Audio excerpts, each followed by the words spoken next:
Welcome to Mystery Stories, where quiet villages hold hidden secrets and every ordinary evening may conceal an unexpected truth. Settle in, pour yourself a warm cup of tea, and let the calm voice of storytelling guide you through gentle suspense, careful clues, and the sharp observations of minds that notice what others miss. Here, mysteries unfold softly, one detail, one whisper, one revelation at a time. Chapter 1. It was the quietest passing I've ever known, Mrs. Linton whispered at the baker's counter, though her voice carried far enough to reach three other customers and the woman arranging loaves by the window. Sat there in his chair as if he'd simply nodded off. Little Wychwood had woken that morning not with alarm, but with a hush. The church bell had tolled gently, not in frantic repetition, but in slow, respectful intervals. Curtains twitched, doors opened and closed softly. Even the sparrows seemed to hop along the hedges with a certain restraint, as though aware that something irreversible had occurred at Rosebank Cottage. Mr. Arthur Denham had been found in his sitting-room armchair just after dawn. The milk had stood untouched on the doorstep. The morning paper remained folded. And Arthur himself had appeared, according to Dr. Hayward, entirely peaceful. A mild heart failure in his sleep, the doctor had said. At his age, and with winter only just behind them, such things happened. And yet, by late afternoon, Rosebank Cottage had filled with neighbors carrying covered dishes and careful expressions. The sitting-room curtains were drawn halfway, letting in a pale ribbon of light that fell directly across the patterned rug. A small fire had been lit, though the day was not especially cold. The armchair had been moved slightly, as if to make the room less accusatory. Miss Marple sat near the hearth, hands folded lightly in her lap, her posture relaxed, but her eyes quietly alert. She had arrived with a jar of homemade marmalade, though she suspected no one would think of spreading it on toast for several days. She offered Mrs. Denham a look of gentle sympathy, the kind that invited confidence without pressing for it. Mrs. Denham, pale and composed, received condolences with a distant nod. He went peacefully, she repeated more than once. That is what matters. It was a reasonable sentiment, a comforting one. Yet Miss Marple noticed that each time someone mentioned Arthur's final cup of tea, Mrs. Denham's gaze drifted away, not to the fire, not to the window, but toward the cabinet where the china was kept. The teacup in question still sat upon the small side table near the armchair. No one had thought to move it. The saucer bore a faint ring. A half-inch of tea remained, darkened now and slightly clouded. How like him to insist on tea before bed, Mrs. Linton murmured, leaning toward Miss Marple. Even after that unpleasantness at the church meeting. Miss Marple tilted her head slightly. Unpleasantness? Oh, surely you heard. Words were exchanged between Arthur and Mr. Briggs over the roof fund. Nothing dreadful, of course. Just figures and accounting and men being particular. Miss Marple gave a soft, understanding smile. Men can be very particular about figures.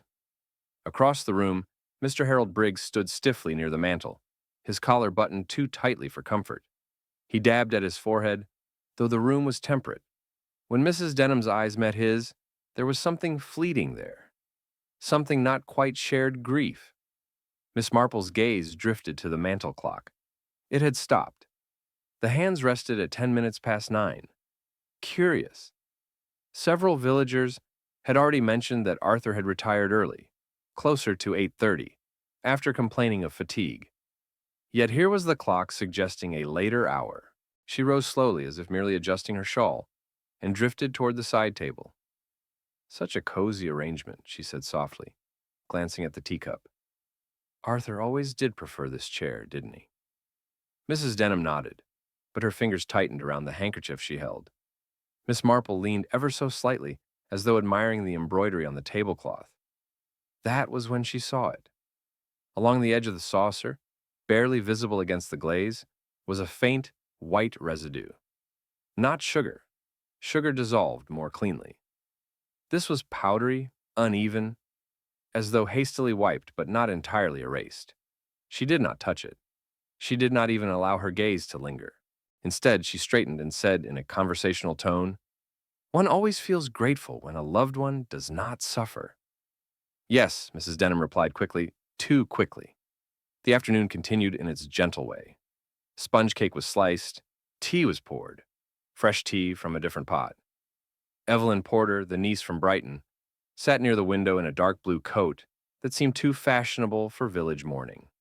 She spoke little, but her eyes moved constantly, measuring the room, the people, the cabinets. I had only just arrived, Evelyn said at one point, her voice edged with something sharp beneath its softness. Uncle Arthur insisted I stay the week. He said family should gather more often. How thoughtful of him, Miss Marple replied. Evelyn's smile did not quite reach her eyes. Yes, very thoughtful. At the far end of the room, Mrs. Linton leaned close to Mrs. Price and whispered, not quietly enough. Funny thing, though. Arthur mentioned changing his will not 2 weeks ago, said he had new plans for his money. Mrs. Price widened her eyes. To the church, wasn't it? So I heard. Miss Marple noticed Evelyn's head turn slightly at that remark. Just slightly, but enough. The doctor, preparing to leave, paused near the doorway. It was a calm passing, he reassured Mrs. Denham. His heart simply gave way. And there were no signs, Miss Marple asked gently, as though from simple curiosity. None that concern me, Dr. Hayward replied. A bit of discomfort, perhaps. He mentioned a bitter taste in his mouth before retiring, but that can happen. A bitter taste, Miss Marple repeated softly. Quite common, the doctor added briskly. Nothing remarkable? Nothing remarkable. And yet the phrase seemed to settle in the room like dust that refused to clear. As evening approached, the visitors thinned. The fire burned lower. Mrs. Denham insisted on tidying the tea things herself, though her hands trembled when she reached for the cup from the side table. Oh, allow me, Miss Marple offered kindly. No. The word came sharper than intended. Mrs. Denham forced a smile. I mean, thank you, but I shall manage. Miss Marple withdrew her hand at once, her expression mild, but she noted how Mrs. Denham carried the cup directly to the kitchen sink, turning on the tap with unnecessary haste. In the quiet that followed, Mr. Briggs cleared his throat. Arthur was concerned lately about the accounts, but everything was in order. I'm sure it was, Miss Marple said gently. He adjusted his cufflinks. One cannot be too careful. Indeed, she agreed. Outside, the sky dimmed into a soft lavender. Miss Marple stepped onto the cottage path, pausing briefly near the garden gate. From within she could hear raised voices, only for a moment. Evelyn's sharper tone, Mrs. Denham's strained reply, then silence again. The stopped clock, the bitter taste, the residue on the saucer, the hurried washing of the cup, such small things, domestic, easily overlooked in the comfort of sympathy and sponge cake. As she made her way down the lane, Mrs. Linton hurried up beside her. Sad business, she sighed, though between you and me, Arthur had been quite firm lately. About money, about responsibilities. Firm men sometimes unsettle others, Miss Marple said softly. You don't think... Mrs. Linton hesitated. Miss Marple smiled in that gentle, reassuring way of hers. My dear, in villages such as ours, one must never think too quickly. It leads to indigestion. They parted at the crossroads. The evening air carried the faint scent of wood smoke. Windows glowed warmly along the lane. Everything appeared as it always had. And yet, Miss Marple felt the smallest chill beneath her shawl. Arthur Denham had been a creature of habit. Early suppers, precise bedtimes, careful measurements of sugar in his tea. A man who disliked waste and avoided excess. 10 minutes past 9 was not his hour for sitting awake. A bitter taste was not something he would dismiss lightly. And a woman who had just lost her husband did not usually fear a harmless offer to carry a teacup. By the time Miss Marple reached her garden gate, her expression had softened once more into its usual calm. She did not rush. She did not speculate aloud. But in the quiet of her sitting room, as she poured herself a modest cup of tea and watched the steam rise gently into the lamplight, she allowed her thoughts to settle. Someone had been alone with Arthur Denham in that final hour. Someone had touched that cup. Someone had wiped that saucer. And someone had moved a clock. Miss Marple lifted her cup, her eyes thoughtful over the rim. In Little Wychwood, Deaths were expected in winter. They were spoken of kindly. They were folded into memory like pressed flowers. But this one had left a taste in the air that did not belong. And Miss Marple, smiling faintly to herself as she set her cup back down, knew she had just witnessed the first quiet shadow of something that was not natural at all. Chapter 2. No one ever washes just one cup, Mrs. Price said in a low voice at the greengrocer's, as she weighed 2 apples in her hand and leaned closer than necessary. Not unless there's something about it they don't care to keep. The remark drifted through Little Wychwood as gently as chimney smoke, curling into kitchens and across garden fences. By mid-morning, the story had settled into its comfortable shape. Arthur Denham had passed peacefully. The doctor was satisfied, and Mrs. Denham was bearing up bravely. Yet beneath that calm surface, small inconsistencies stirred like leaves at the bottom of a pond. Miss Marple walked slowly along the high street, greeting neighbors with her usual warmth. She paused at the florist's window, admiring a modest arrangement of white chrysanthemums, before turning toward Rosebank Cottage. It was only proper, she told herself, to pay another call. Grief had a way of deepening once the first flurry of visitors disappeared. The cottage door opened before she knocked twice. Mrs. Denham stood there, her expression composed, though faint shadows had settled beneath her eyes. "How thoughtful of you," she said. "It has been a very quiet morning." "Quiet mornings can feel rather loud after such a loss," Miss Marple replied gently, stepping inside. The sitting room had been tidied. The armchair was now positioned more squarely toward the fire. The side table had been cleared. No trace remained of the teacup from the previous evening. Or so it seemed. As Mrs. Denham went to prepare tea, Miss Marple allowed her gaze to wander toward the china cabinet. The cups were arranged in neat rows, delicate white porcelain with a pale blue trim. All stood upright except one, which had been placed upside down at the far end of the shelf. Such a small thing. Mrs. Denham returned carrying a tray. Her movements were careful, deliberate. "I thought a fresh pot might be comforting."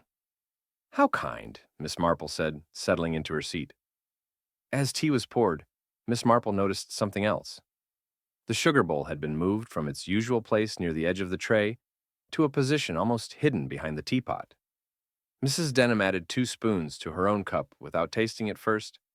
"You must be exhausted," Miss Marple observed softly. "I slept very little," Mrs. Denham admitted.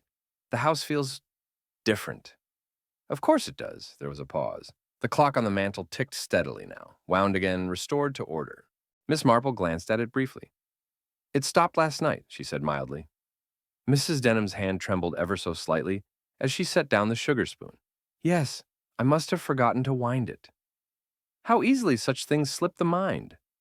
The tea was served. Miss Marple lifted her cup and took a thoughtful sip. The flavor was ordinary, pleasant. No bitterness, no lingering aftertaste. "Arthur did mention a bitter taste before bed," she added conversationally. "The doctor told me." Mrs. Denham looked up quickly. "Did he?" "Oh, yes. Quite common," he said. "Yes, quite common." Mrs. Denham's gaze drifted to the window. A soft knock interrupted them. Evelyn Porter entered without waiting to be invited, her dark coat replaced by a lighter one that suggested she had not intended to remain long in the village. "I hope I'm not intruding," she said, though her tone suggested she assumed she was not. "Not at all," Miss Marple replied warmly. Evelyn accepted tea but did not drink it immediately. Instead, she asked, "Has there been any word from the solicitor?" Mrs. Denham stiffened. "It seems rather soon for such matters." "Uncle Arthur was very particular about his arrangements," Evelyn said lightly. "He mentioned making changes." Miss Marple watched the exchange with mild interest. Evelyn's fingers tapped once against her cup before stilling. Mrs. Denham's shoulders had drawn slightly upward, as though bracing against a draft no one else could feel.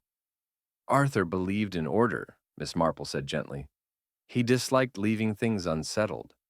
"Exactly," Evelyn replied quickly. There it was again, that faint edge beneath her politeness.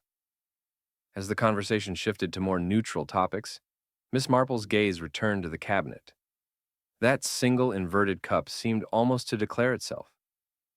"My dear," she said, rising slowly, Would you mind if I admired your china more closely? Such lovely pieces." Mrs. Denham hesitated only a fraction before nodding. Miss Marple approached the cabinet with unhurried steps. She examined one cup, then another, offering small compliments. At last she reached the upside-down piece. Without drawing attention to herself, she righted it. The inside of the cup was spotless, too spotless, while the others bore faint tea stains along their inner rims, delicate traces of use. This one gleamed unnaturally clean. "How carefully you must have washed this one," Miss Marple remarked lightly. Mrs. Denham's voice came from behind her. "I prefer things tidy." "Of course." Miss Marple replaced the cup gently and closed the cabinet door. A breeze slipped through the slightly open window. Somewhere outside, Mrs. Linton's voice carried from the lane. "I always thought it odd, that argument at the church." Arthur looked quite upset afterward. Evelyn's head turned sharply. "What argument?" "Oh, nothing of importance," Miss Marple said soothingly. "Village matters tend to sound more dramatic than they are." But she noticed the way Evelyn leaned toward the window, listening. After a while, Miss Marple made her polite departure. On the path, she nearly collided with Harold Briggs, who appeared to be approaching the cottage with unusual determination. "Ah, Miss Marple," he said, adjusting his spectacles. "Terrible loss. Terrible." "Indeed," she replied. "I was just calling to discuss administrative matters." "So soon?" she asked mildly. He flushed. "The church accounts require attention." "Of course they do." As he passed her, she detected the faint scent of nervous perspiration despite the cool air. His steps quickened as he reached the door. Miss Marple did not linger, but she slowed once she reached the corner of the lane. From her position, she could see the cottage window. Shadows moved inside, 3 figures now instead of 2. She thought of the bitter taste Arthur had mentioned, of the clock stopped at 10 minutes past 9, of the teacup scrubbed so thoroughly it shone like new porcelain. One might clean a cup out of habit. One might wind a clock the next morning without thought. One might even speak too quickly about a will in the presence of grief. But one did not usually invert a single cup among many, unless one wished to separate it from memory. That afternoon, as Miss Marple arranged flowers in her own modest sitting room, Mrs. Price arrived with a basket of scones and a fresh tidbit of gossip. "I heard from the vicar's wife," she began eagerly. "Arthur had intended to alter his will, to benefit the church roof fund. Harold Briggs would have overseen the donation." "Would have?" Miss Marple echoed gently. "Well, it seems the paperwork wasn't finalized." "How interesting." "And between you and me," Mrs. Price lowered her voice, "Harold looked quite pale when someone mentioned it yesterday." Miss Marple nodded thoughtfully. If the donation had not yet been formalized, then who truly stood to gain from Arthur's passing? Mrs. Denham, as his wife, would inherit by default. Evelyn might receive a modest portion. The church, perhaps nothing at all. Such matters had a way of rearranging loyalties. That evening, Miss Marple took a slow walk past Rosebank Cottage once more. The curtains were drawn, but a faint glow lit the sitting room. Voices murmured within. She paused only briefly, not from curiosity, but from instinct. Through the thin fabric of the curtains, she saw Mrs. Denham lift a cup to her lips. Her hand trembled slightly before she set it down. Trembling from grief, perhaps, or from something else. Miss Marple continued along the lane, her steps measured and unhurried. The village would settle, she knew. It always did. Sympathy would soften into routine. Conversations would turn to gardening and weather. But beneath it all, there would remain that one cup, washed too clean. That one clock, stopped at the wrong hour. That one remark about bitterness. And as the evening sky darkened over Little Wychwood, Miss Marple felt certain of one thing. Someone in that cottage was not mourning a peaceful passing. Someone was watching the cabinet very carefully. And Miss Marple, with her quiet smile and steady gaze, had begun to understand exactly why. Chapter 3. Brighton girls don't usually come to Little Wychwood unless there's something to be gained, Mrs. Linton remarked softly as she folded her umbrella outside the post office. Sea air makes one ambitious, I've always thought. The comment drifted just far enough to reach Miss Marple's ears as she examined a display of greeting cards. She did not turn immediately. She simply selected a card with pale forget-me-nots on the front and listened. Evelyn Porter stood at the counter, speaking in a low but purposeful tone to Mr. Jenkins behind the glass partition. "And the solicitor's office is still on Market Lane?" she asked. "Yes, miss." "Been there 20 years?" Mr. Jenkins replied. "Thank you. I may call in." There was nothing improper in the exchange. Nothing at all. Yet Miss Marple noticed the way Evelyn's gloved fingers tapped once against the counter before she withdrew them, as though calculating time against opportunity. Outside, the village moved at its usual gentle pace. A cart rattled past. The church clock chimed 11. And yet, beneath that steady rhythm, something sharper seemed to hum. Miss Marple stepped into the sunlight just as Evelyn emerged from the post office. Their eyes met, and for a moment, there was the faintest flicker of surprise on the younger woman's face. "Miss Marple," Evelyn said smoothly, "enjoying the morning?" "Very much so," Miss Marple replied warmly. "The air has such clarity today. One feels it encourages honesty." Evelyn's smile held, though it tightened slightly at the edges. Honesty is always advisable. Indeed, though not always comfortable. They walked together toward the bakery. It was a short distance, but long enough for Miss Marple to observe that Evelyn's shoes, though elegant, were worn at the heel. Her gloves had been mended carefully along the seam. Small details, easily overlooked. "I understand you had not visited your uncle in some time," Miss Marple said lightly. "No," Evelyn replied. "Life in Brighton keeps one busy." "With pleasures?" "With obligations," she corrected quickly. "Ah." Inside the bakery, Mrs. Price greeted them both with excessive cheerfulness. "Such a shame about poor Arthur," she sighed. "He always did like our currant buns." "Yes," Evelyn said, her tone neutral. "And to think he had only just been discussing future plans, the church roof and all that." Evelyn's head turned sharply. "Future plans? Oh, surely you knew," Mrs. Price continued, lowering her voice theatrically. "He was considering a rather generous contribution." Miss Marple observed the faint paling of Evelyn's complexion. "Just a shade lighter." "I was not aware of that," Evelyn said. Mrs. Price seemed delighted by the effect of her words. "Well, one never knows everything about family, does one?" Miss Marple selected a small loaf and paid quietly. As they stepped back onto the pavement, she spoke in a gentle tone. "Arthur was a man who valued order. It would not surprise me if he had arranged matters very precisely." Evelyn's jaw tightened, almost imperceptibly. "Yes, I suppose he would have." They parted at the crossroads, but Miss Marple did not head home immediately. Instead, she took the longer path toward Rosebank Cottage.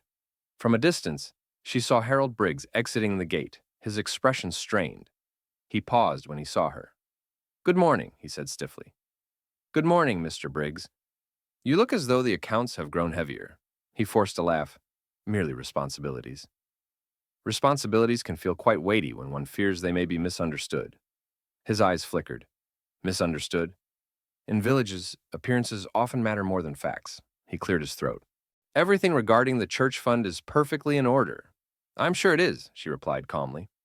He nodded and hurried off, leaving behind the faint scent of anxiety. Miss Marple continued to the cottage. Mrs. Denham answered the door, her expression thinner than before, as though sleep had not visited her kindly. "I wondered if you might spare a moment," Miss Marple said. "Of course." They settled in the sitting room once more. The mantel clock ticked steadily now, its rhythm almost insistent. "I saw Evelyn this morning," Miss Marple mentioned casually. "Yes?" Mrs. Denham's hand tightened around her teacup. "She seems practical." "She always has been. Practical people often concern themselves with legal matters promptly." Mrs. Denham's gaze dropped. "You mean the will?" "It is only natural to consider such things." Mrs. Denham stood abruptly and crossed to the writing desk. "Arthur spoke of changes," she admitted, "but he had not finalized them." "Ah, he was angry, you see, about certain expenditures." "Yours?" Miss Marple asked gently. A faint flush rose to Mrs. Denham's cheeks. "Household matters." Miss Marple nodded as though satisfied, though her eyes had already drifted to the desk. A small stack of papers lay there, partially concealed beneath a ledger. One envelope bore the crest of a Brighton lending office. How difficult, Miss Marple murmured. Financial strain can weigh heavily on a marriage. Mrs. Denham turned sharply. Arthur had no right to control every penny. The words slipped out before she could restrain them. There it was, a crack in composure. Miss Marple did not press. Instead, she rose and wandered toward the window.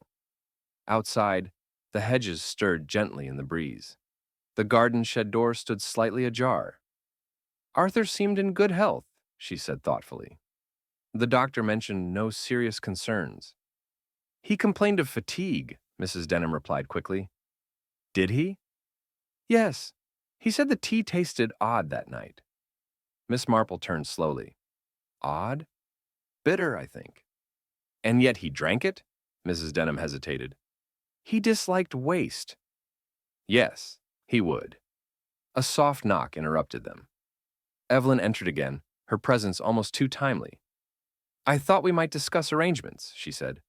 The solicitor is available tomorrow. Mrs. Denham's expression hardened. Oh, so soon? It is practical. Miss Marple watched the exchange closely. Evelyn's posture was poised but tense. Mrs. Denham's fingers trembled visibly now. Practicality can sometimes appear unfeeling, Miss Marple observed mildly. Evelyn met her gaze. Uncertainty is worse. And what uncertainty troubles you, my dear? A pause stretched between them. I simply wish to know where matters stand, Evelyn said at last. Miss Marple inclined her head. Quite understandable.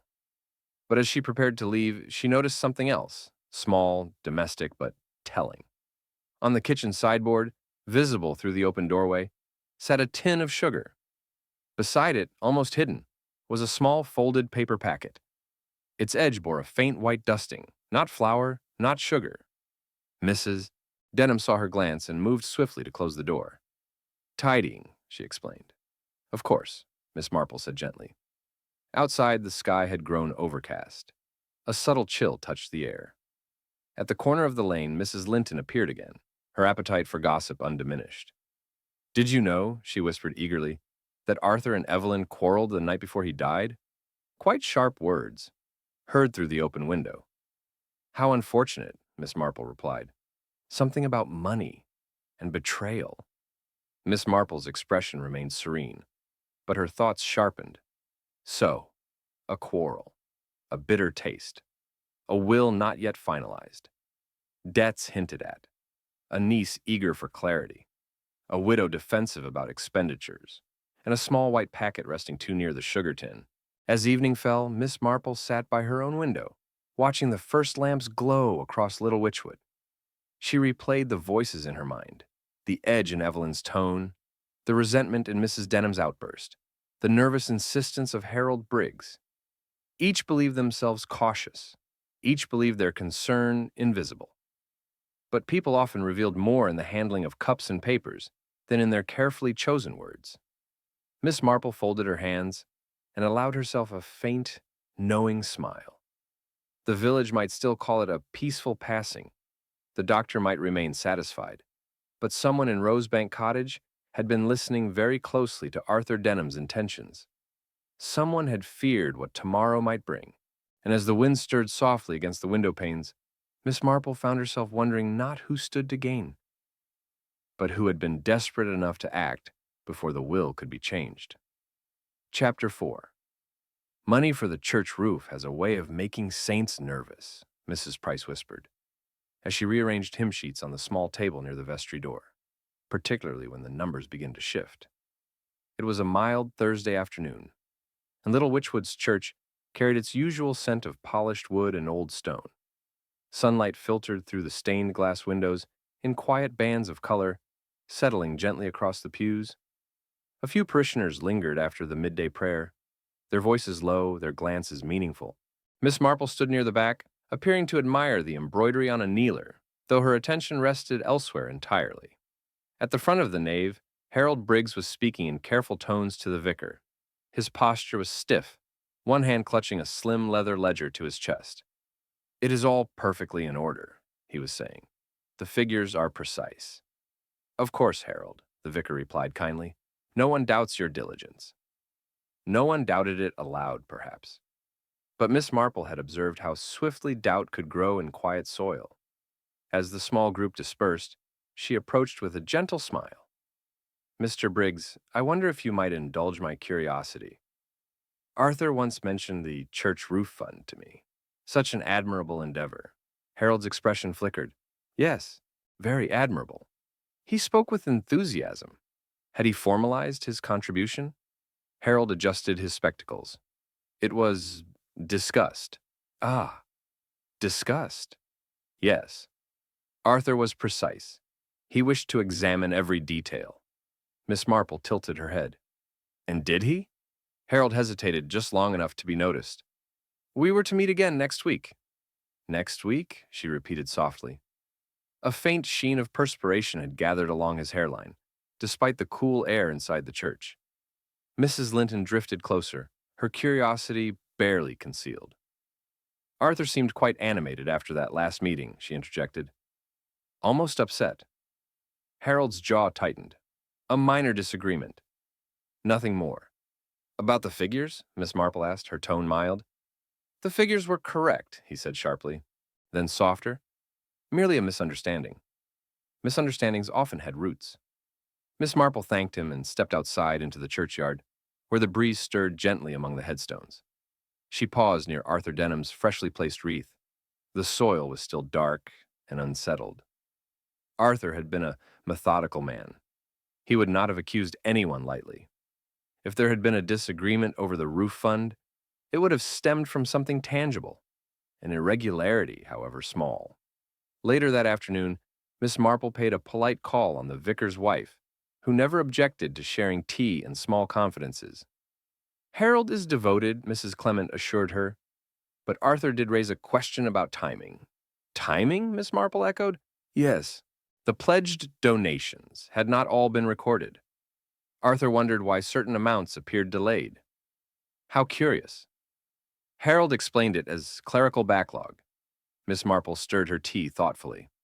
Backlogs can be inconvenient. They can, Mrs. Clement agreed, but Harold has managed the accounts for years without issue. Years without issue. Miss Marple allowed the phrase to settle. As she left the vicarage, she encountered Evelyn near the lich gate, her expression intent. I hear Uncle Arthur had concerns about the church fund, Evelyn said abruptly. Villages are full of concerns, Miss Marple replied gently. If there were discrepancies, that might explain his mood. His mood? Miss Marple asked softly. He was not entirely pleased the evening before he died. And you attribute that to Mr. Briggs? Evelyn hesitated. It would not surprise me. Miss Marple observed the eagerness beneath her calm exterior. Evelyn seemed almost relieved to consider suspicion elsewhere.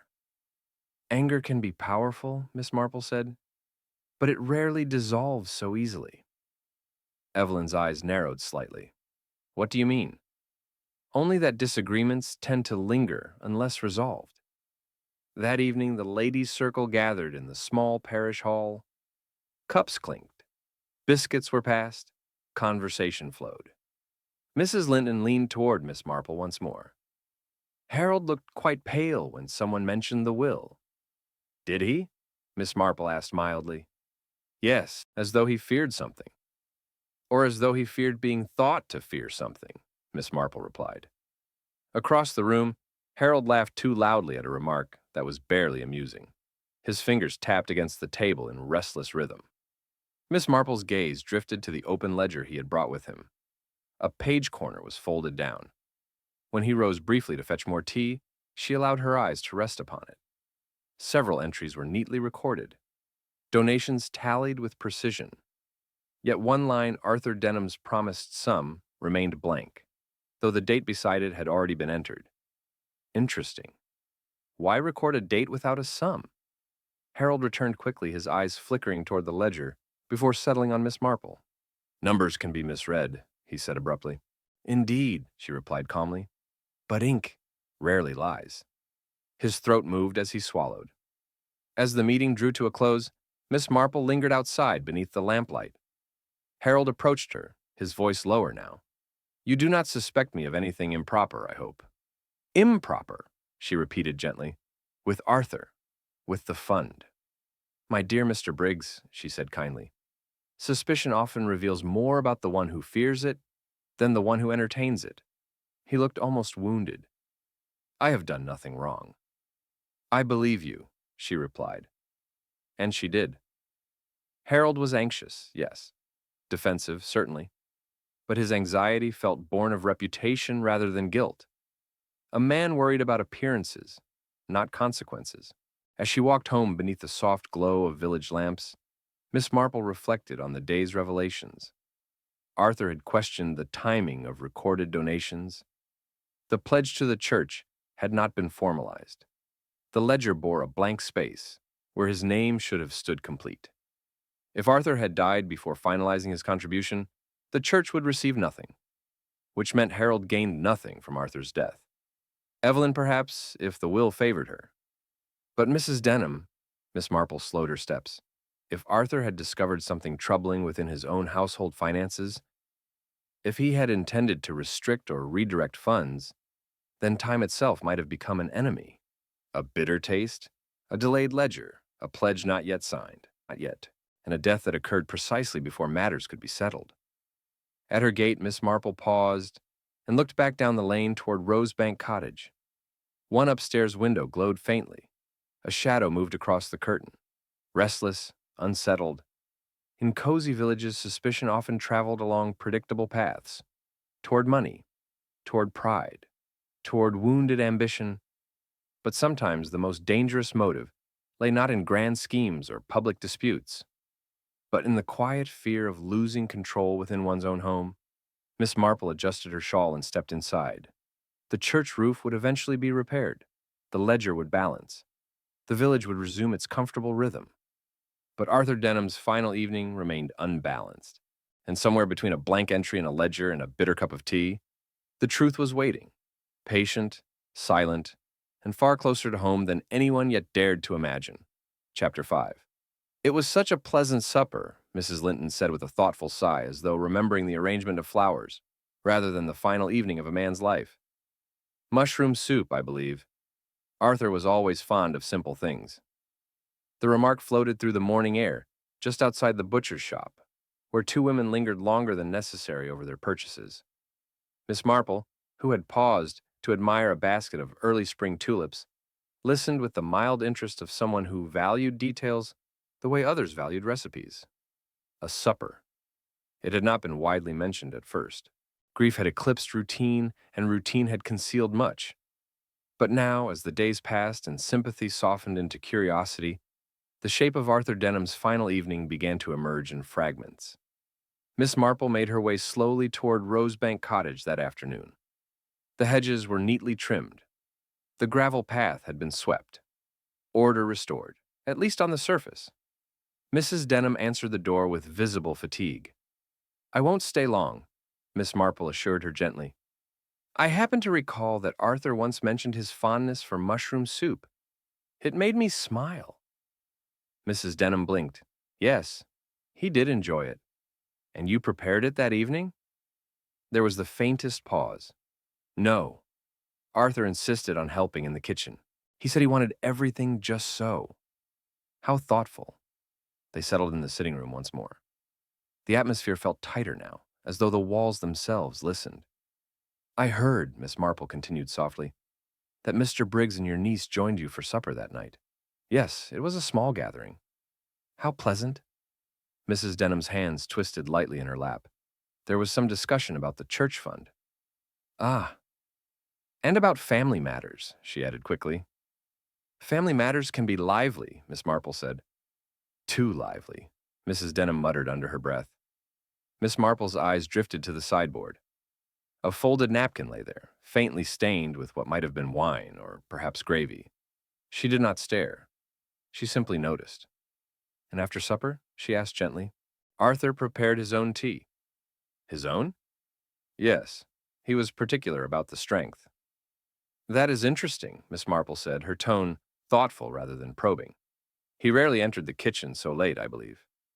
Mrs. Denham hesitated. He said he needed air. Air. A small word, but one that carried weight. Before Miss Marple could continue, the doorbell rang. Evelyn entered briskly, her expression sharper than before. "I was just recalling the supper," Miss Marple said pleasantly. Evelyn stiffened slightly. "There is nothing remarkable about it." "Oh, I'm sure not. But village memories are fond of detail." Evelyn crossed to the mantel and adjusted a photograph frame that did not need adjusting. Uncle Arthur seemed distracted that evening. "Distracted?" Miss Marple repeated. "Yes. He mentioned reviewing certain accounts." Mrs. Denham's gaze snapped toward her niece. "That was private." "Hardly," Evelyn replied coolly. "He raised his voice." Miss Marple watched the exchange with quiet fascination. The tension between them no longer hid behind courtesy. "And Mr. Briggs?" she asked softly. "How did he respond?" Evelyn's lips curved faintly. "He defended himself."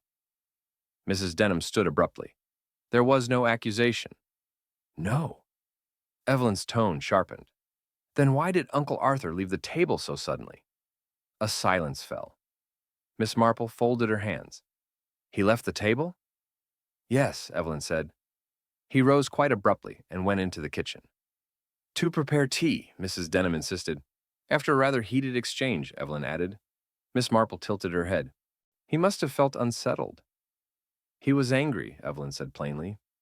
"Anger can cloud judgment," Miss Marple murmured. "Or sharpen it," Evelyn replied. The room seemed smaller now, the air heavier. Miss Marple rose slowly and wandered toward the kitchen doorway. From where she stood, she could see the small wooden table, the kettle resting upon the stove, and the familiar tin of sugar placed beside it. "You keep everything so tidy," she remarked. Mrs. Denham forced a smile. "I prefer it that way." On the counter, near the sugar tin, Miss Marple noticed faint scratches in the wood, fresh, as though something had been dragged across it hastily. Beside the sink stood a small glass jar, recently washed. Too recently. "Arthur disliked waste," Miss Marple said thoughtfully. "If he found his tea bitter, he would still finish it." Evelyn's eyes flickered. "He did say it tasted odd." "Odd?" Miss Marple repeated gently. "Bitter," Evelyn admitted. Mrs. Denham's voice rose slightly. "He always complained about small things." "But he finished the cup?" Miss Marple asked. "Yes," Mrs. Denham said quickly. "Entirely?" There was a pause. "Almost," she conceded. Miss Marple nodded as though satisfied. Back in the sitting room, she resumed her seat. "And after tea?" "He retired," Mrs. Denham replied. "Immediately?" "Yes." Evelyn's voice cut in softly. "Not quite." Both women looked at her. "He remained in the sitting room for some time," Evelyn said. "The clock struck 9 while he was still there." Miss Marple's gaze shifted to the mantel clock, ticking steadily once more. 9, she echoed. "And then?" she asked. "He dismissed us," Evelyn said. "Said he wished to think."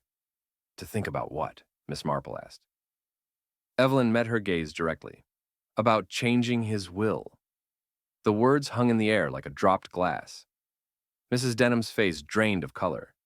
"You are mistaken." "I am not," Evelyn replied calmly. "He told me plainly."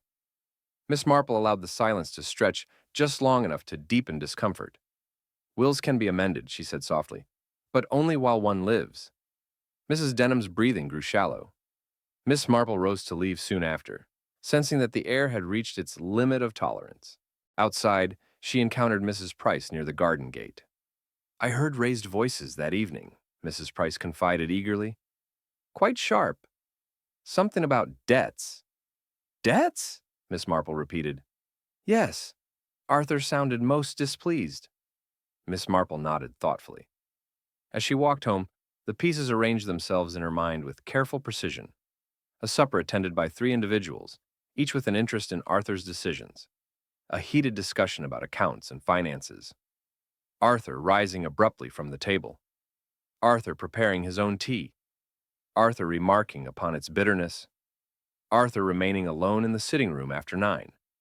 And a clock that later stopped at 10 minutes past 9. The timing mattered. If the tea had been prepared in anger or an opportunity, it would have occurred after the argument. Perhaps while others remained nearby. Perhaps while someone lingered in the kitchen doorway. Miss Marple slowed her steps beneath the soft evening light. Mushroom soup, roast chicken, Custard tart. Harmless dishes all. But the true substance of that evening had not been on the table. It had been in the tension between glances, in the tremor of a hand reaching for sugar, in the bitterness that lingered after the final sip. As she reached her own gate, she paused once more, looking back toward Rosebank Cottage. Inside that tidy kitchen, something had been added or altered between supper and sleep, and whoever had done it had believed the domestic calm of a shared meal would disguise the moment forever. Miss Marple adjusted her shawl and allowed herself a faint, knowing smile. Supper tables often revealed more than they concealed, and somewhere between the last spoonful of custard and the final sip of tea, the truth had already been poured, quietly, deliberately, and far too close to home. Chapter 6. Dr. Hayward doesn't usually look uncertain, Mrs. Clemens said in a lowered voice outside the chemist's shop. But when I mentioned Arthur's good health, he hesitated. Only for a second. But I saw it. The remark lingered in the cool morning air, like the faint scent of antiseptic drifting from the open door.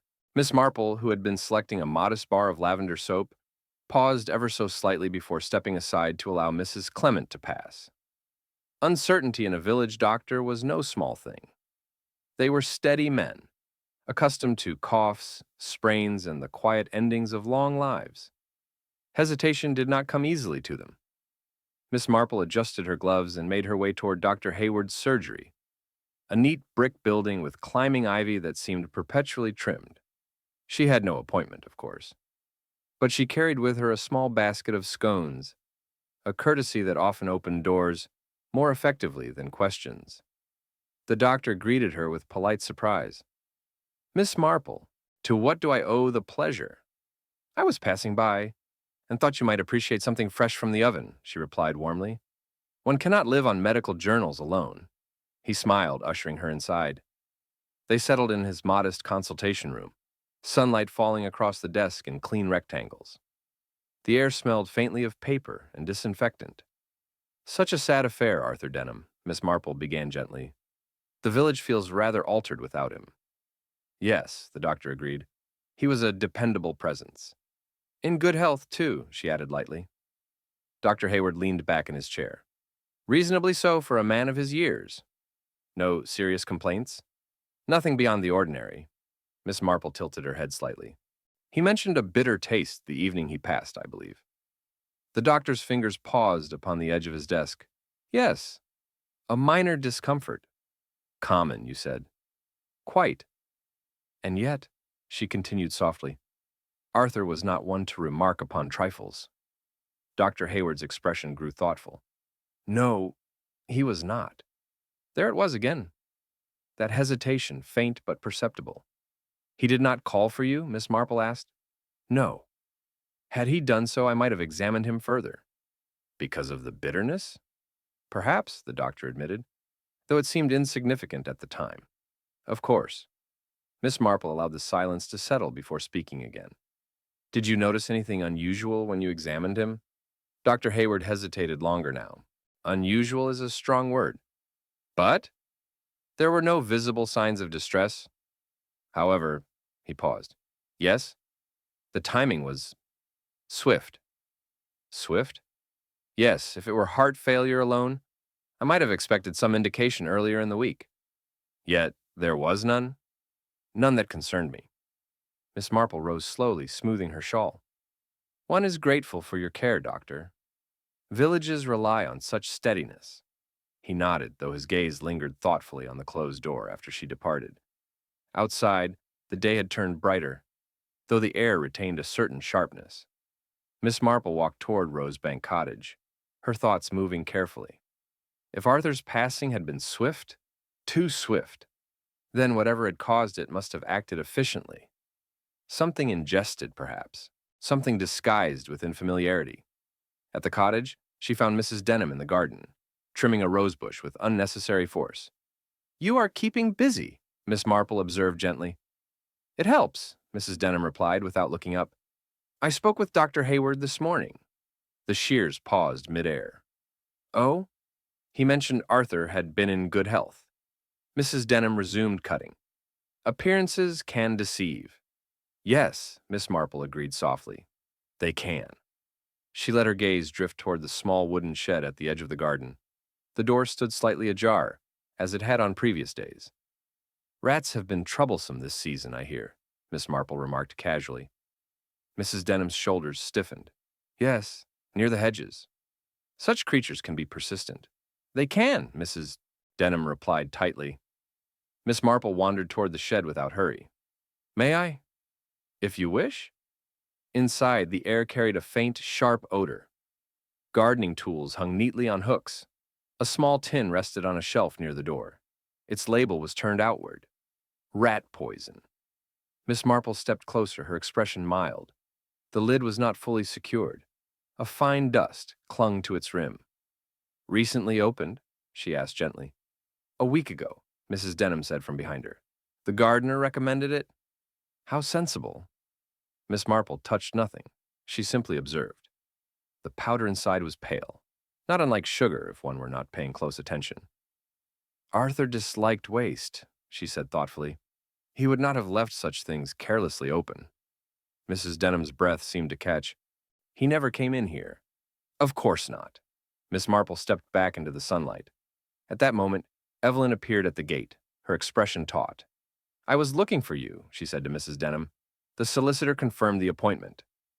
So soon? Mrs. Denham snapped. It is necessary.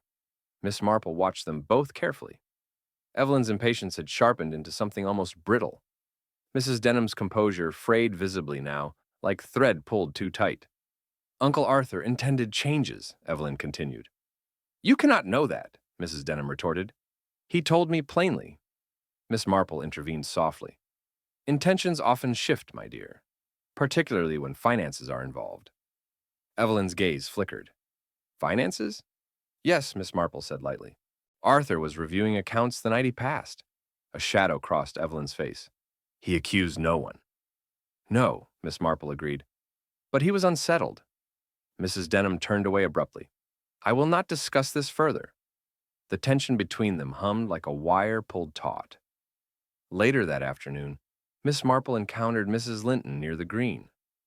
I saw Mrs. Denham at the chemist's yesterday, Mrs. Linton confided, asking about remedies for sleeplessness. How understandable, Miss Marple replied. Yes, but she seemed terribly agitated. Dropped a small paper packet from her handbag. A packet? Yes. White powder inside, I believe. She said it was baking soda. Baking soda, Miss Marple repeated thoughtfully. As evening approached, Miss Marple sat by her own window, reflecting upon the day's quiet revelations. Arthur's bitterness, the swift passing, the open tin in the shed, the small paper packet near the sugar tin, the agitation over the will. Each detail alone could be dismissed. Together, they formed a pattern. If a measured amount of rat poison, arsenic-based, dissolvable, were added to tea, it might produce bitterness. It might act swiftly. It might leave few visible signs, especially in modest quantity.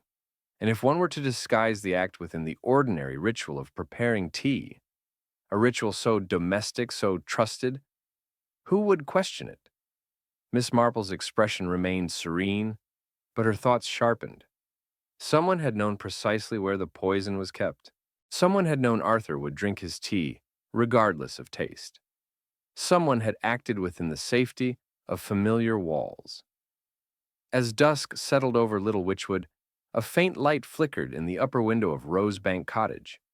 A shadow moved restlessly across the curtain. Miss Marple folded her hands. The doctor's hesitation had been small, but it had opened a door. The shed's open tin had confirmed her quiet suspicion. Now only one question remained. Who, among those seated at that supper table, had possessed both the opportunity and the desperation to reach for that pale powder, and trust that no one would ever think to look inside a simple cup of tea? Chapter 7. Grief changes a woman, Mrs. Price murmured softly during the ladies' circle meeting. But it doesn't usually make her snap at the mention of inheritance law. The words were spoken behind a raised teacup, yet they traveled with surprising speed across the parish hall. The room smelled faintly of lavender polish and warm biscuits. Sunlight streamed through the tall windows, catching on silver teaspoons and embroidery hoops alike. Miss Marple sat quietly near the end of the long table, her expression gentle, her attention absolute. At the center of the room, Mrs. Denham stood stiffly beside the refreshment tray. She had just responded rather sharply to a harmless remark from Mrs. Linton about probate timelines. The sharpness had come and gone in a moment, smoothed over by apology, but it had left a faint echo in the air. "My nerves are not what they were," Mrs. Denham explained quickly, forcing a small laugh.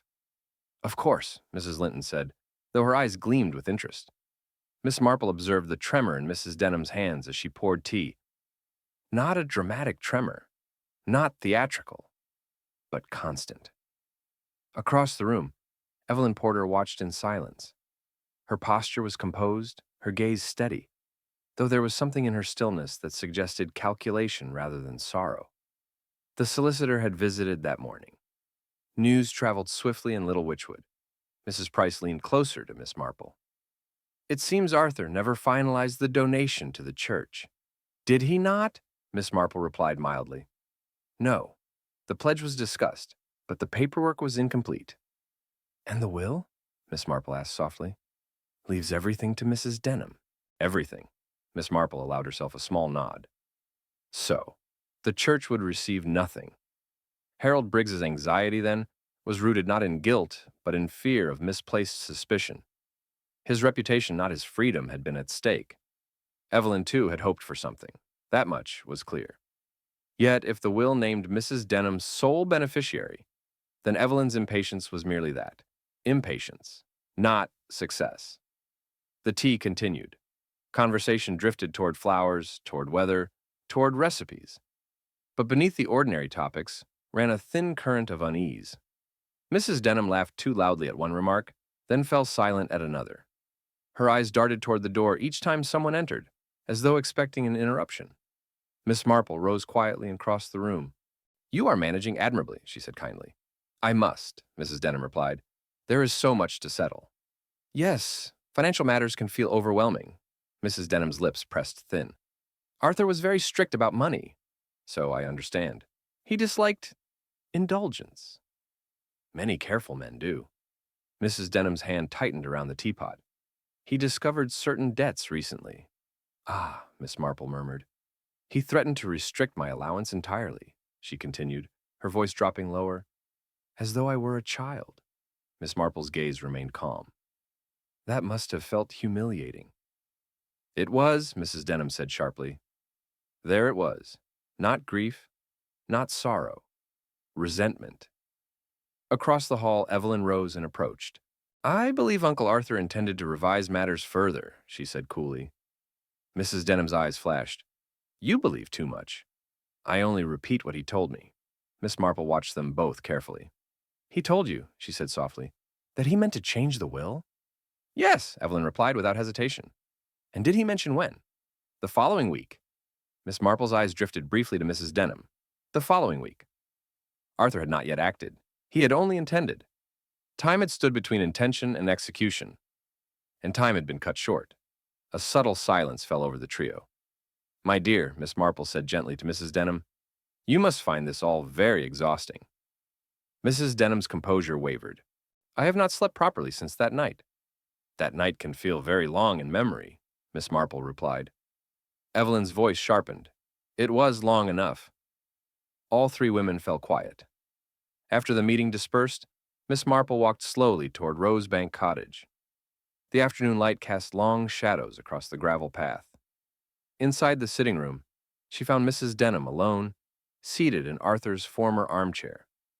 "It still smells of him," Mrs. Denham said faintly. Miss Marple sat opposite her. "The will leaves everything to you," she said gently. "Yes, that must bring relief." Mrs. Denham let out a brittle laugh. "Relief? Financial security can steady a household." "It is not security," she snapped. "It is necessity." Miss Marple did not respond immediately. Instead, her gaze drifted to the small writing desk.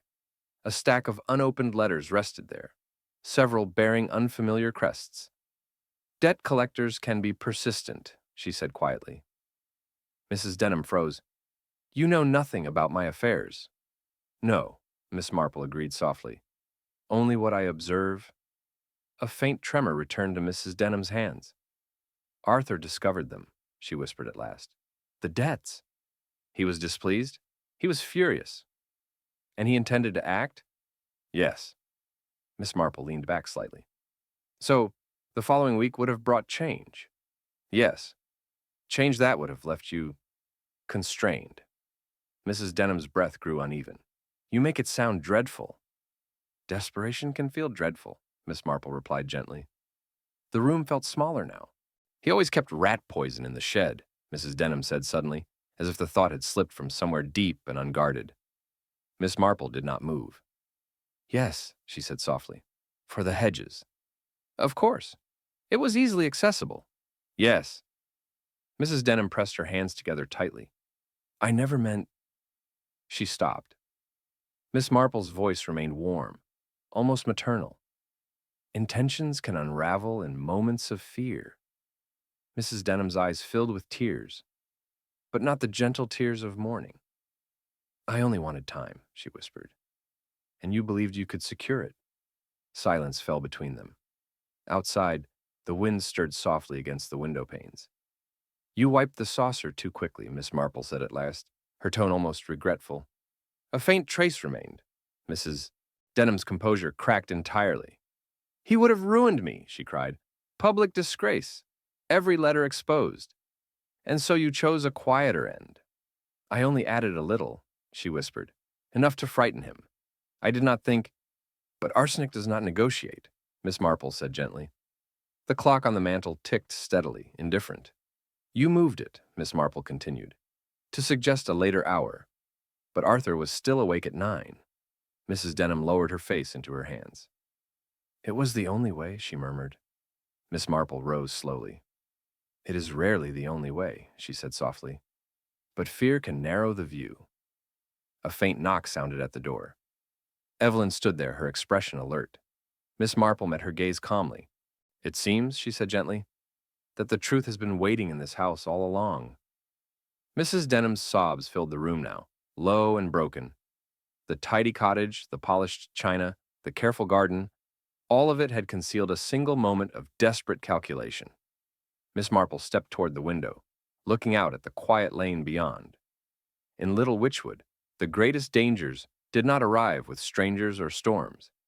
They arrived quietly, seated at supper tables, folded into ordinary routines, hidden in the small white grains stirred into evening tea. And as voices began to gather outside the cottage gate, Miss Marple knew that the shadow she had sensed from the very first day had finally stepped into the light. But even in that light, there remained one final question, not of guilt, but of consequence. For in villages such as these, truth did not end with revelation. It only began. Chapter 8. No one ever imagines it will be someone so close, Mrs. Linton said in a hushed voice near the garden gate of Rosebank Cottage. That is the part one never expects. By late afternoon, the small sitting room had filled once more, though this time the air felt heavier, less wrapped in sympathy, and more charged with something waiting to be named. The curtains were drawn halfway against the pale light. The mantel clock ticked steadily, almost insistently, as though marking not time but tension. Miss Marple stood near the hearth, her posture gentle, her expression composed. She had asked them all to gather, Mrs. Denham pale and hollow-eyed, Evelyn Porter upright and guarded, Harold Briggs visibly uneasy, and Dr. Hayward, whose calm exterior now carried a shadow of concern. It seemed best, Miss Marple had said earlier, to clear away any lingering confusion. Villages are happier when matters are understood. Now she looked at each of them in turn. Arthur Denham's passing was described as peaceful, she began softly. And indeed, he appeared so when he was found. Yet several small details have remained unsettled. Harold shifted his weight. Evelyn folded her arms. Mrs. Denham stared fixedly at the carpet. The first, Miss Marple continued, was the taste Arthur mentioned that evening. Bitter. Dr. Hayward nodded faintly. He did remark upon it. Arthur was not a fanciful man, Miss Marple said. He did not complain lightly. If he noticed bitterness, it was because it did not belong. She turned slightly toward the small side table beside the armchair. The second detail was the teacup. It had been wiped, carefully but not carefully enough. A faint white trace remained along the saucer's edge. Mrs. Denham's hands tightened in her lap. The third was the clock. It had stopped at 10 minutes past 9. Yet we know Arthur was alive and speaking at 9. He retired shortly after. Evelyn's gaze flickered toward her aunt. Miss Marple's voice remained warm, almost apologetic. Clocks do not move themselves, nor do cups wash and replace themselves upside down among others. Harold cleared his throat. You cannot possibly suggest— I suggest nothing without reason, Miss Marple replied gently. She began to walk slowly across the room, as though merely stretching her legs. In the garden shed, she said, there was a recently opened tin of rat poison, arsenic-based, pale in color, not unlike sugar if one were not looking closely. Dr. Hayward's expression tightened. In modest quantity, Miss Marple continued, it might produce bitterness. It might act swiftly, and in a man of Arthur's age, it might pass for heart failure unless one examined very carefully. Silence settled thickly over the room. Evelyn spoke first. You believe someone administered it. I do not believe, Miss Marple said softly. I observe. She turned toward Harold. You feared suspicion because of the church accounts. Yet Arthur had not formalized his donation. His passing brought you no gain, only anxiety. Harold exhaled sharply. I had nothing to do with this. I know, Miss Marple said calmly. She faced Evelyn next. You hoped for changes to the will, yet the will, as it stood, left everything to Mrs. Denham. You gained nothing from Arthur's death. Evelyn's composure wavered. I argued with him, yes, but I did not harm him. I believe you, Miss Marple replied. Her gaze settled finally upon Mrs. Denham. You, however, stood to lose much had Arthur lived another week. Mrs. Denham's breathing grew shallow. He had discovered debts, Miss Marple continued softly. Letters from Brighton, unpaid sums. He intended to restrict your allowance, and possibly to revise his will. Tears filled Mrs. Denham's eyes, though they did not fall. You were afraid, Miss Marple said. Afraid of humiliation, of exposure, of losing control of your own household. Mrs. Denham's voice broke. You cannot understand. On the contrary, Miss Marple said gently, I understand very well how fear narrows one's vision. She stepped closer, her tone never rising. During supper, tensions rose. Arthur left the table unsettled. He prepared his own tea, as he often did, but the sugar tin had been moved. A small paper packet rested nearby. Evelyn gasped softly. You added a measured amount of the powder, Miss Marple continued, not enough to arouse immediate alarm. You believed it might only sicken him, perhaps delay his intentions. Mrs. Denham shook her head weakly. I did not think— No, Miss Marple said quietly. You did not think it would act so quickly. Dr. Hayward lowered his gaze. When Arthur remarked upon the bitterness, Miss Marple went on, you reassured him. He finished the cup because he disliked waste. A tear slipped down Mrs. Denham's cheek. When he retired to his chair, Miss Marple said, the poison had already begun its work, swift, silent. And the clock? Harold whispered. You moved it, Miss Marple said gently to Mrs. Denham, to suggest a later hour, to distance the moment of tea from the moment of discovery. Mrs. Denham's shoulders collapsed inward. I only wanted time, she whispered hoarsely. He would have ruined me. Arthur valued order, Miss Marple replied softly. He believed in correction, not ruin. Mrs. Denham's composure finally shattered. He said he would expose everything, every letter, every debt. I could not bear it. The room felt utterly still. Outside, the faint murmur of curious villagers gathered beyond the gate. Miss Marple's voice remained steady, almost kind. Desperation is a dangerous counselor. It convinces one that a single act will solve all things. But such acts rarely end where one intends. Mrs. Denham covered her face, sobbing now, not loudly, but with the exhausted grief of someone whose secret had grown too heavy. Dr. Hayward stepped forward slowly. I will notify the proper authorities, he said quietly. Harold moved toward the door, his expression pale but resolute. Evelyn remained frozen, her gaze fixed on her aunt, with something like disbelief. Miss Marple turned toward the window, looking out at the quiet lane. The sky had begun to darken, the first hints of evening settling over Little Wychwood. It was never strangers, she said softly, almost to herself. It rarely is. The mantel clock ticked on, indifferent to revelation. After a moment, Mrs. Denham lowered her hands. Her voice, though trembling, held a strange calm. I wiped the saucer, she murmured. But I forgot the edge. Yes, Miss Marple said gently. Small things are often forgotten. Footsteps approached outside. A knock sounded at the door. Harold opened it without hesitation. As quiet officials entered the cottage, Miss Marple stepped aside, her expression neither triumphant nor severe. The truth had emerged not through accusation, but through observation, through cups and clocks, through bitter taste and blank ledger lines. In the days that followed, Little Wychwood would speak of it in lowered tones. They would recall the supper, the argument, the tremor in Mrs. Denham's hands. They would say it was a death no one expected. But Miss Marple knew better. In villages such as these, nothing truly arrives without warning. It lingers in small gestures, in hurried movements, in glances that shift away too quickly. As she stepped out into the cooling evening air, she paused at the garden gate and looked back at Rosebank Cottage one final time. The hedges were neat. The windows glowed softly. From a distance, it remained the picture of domestic calm. Yet behind that calm had lived fear, quiet, growing, and finally reckless. Miss Marple drew her shawl closer and began the slow walk home. The church bell would ring again. The market would open. Conversations would return to weather and roses and roof repairs.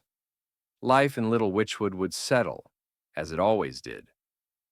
But somewhere in the memory of that sitting room, between the last spoonful of sugar and the final sip of tea, there would remain the reminder that even the gentlest evenings can conceal a careful hand, and that sometimes the most unexpected death is the one poured quietly into a cup, already waiting on the table. By the time the sun dipped behind the hedgerows of Little Wychwood, the village had already begun the slow work of absorbing what had happened. News traveled gently here, cushioned by soft voices and careful phrasing, yet it traveled all the same. Doors closed a little earlier that evening. Curtains were drawn with quieter hands. Rosebank Cottage stood as it always had, orderly, modest, framed by climbing roses that did not know what had taken place within. The gravel path lay undisturbed, the windows reflecting the last pale light of day. From the outside, nothing had changed, and yet everything had. Mrs. Denham had been led away without spectacle. There had been no raised voices, no dramatic scene, only a tired confession and the slow acceptance that fear had carried her further than she had intended to go.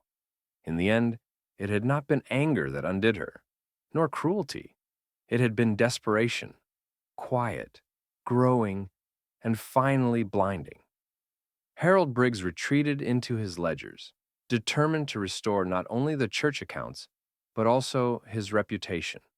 He walked with his head slightly lowered for several days, though those who knew him understood that his worry had never been guilt, only the fear of being thought guilty. Evelyn Porter remained in the village just long enough to settle formal matters. The sharpness in her manner softened somewhat, replaced by a distant reflection. She had come expecting change, perhaps advantage. Instead, she had witnessed how quickly ordinary lives could unravel. When she left for Brighton, she did so without the confidence she had once carried. And Miss Marple, she returned to her small sitting room, where the fire burned steadily and the clock ticked with familiar reassurance. She did not speak of triumph, nor did she allow herself satisfaction. Solving such matters never brought pleasure. It brought clarity and sometimes sorrow. She thought of Arthur Denham in his armchair, of the bitter remark he had made about his tea. She thought of the faint white trace on the saucer, the clock hands shifted forward, the tremor in a woman's hands, who feared losing everything she believed defined her. In villages like Little Wychwood, life moved gently. Tea was poured, bells rang, Neighbors exchanged pleasantries over garden gates. Yet beneath that calm surface ran the same currents found anywhere: pride, fear, resentment, hope. Miss Marple understood that darkness did not arrive with thunder.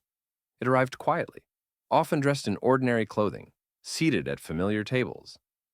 As evening settled fully and the last light faded from the lane, she lifted her teacup and paused before drinking. For a moment, she allowed herself to reflect on how something so simple could hold such consequence. Then, she took a careful sip. Outside, the village exhaled, and Little Wychwood, though forever changed, returned once more to its gentle rhythm, carrying with it the memory of a death no one expected, and the quiet reminder that truth, however softly spoken, always waits to be seen.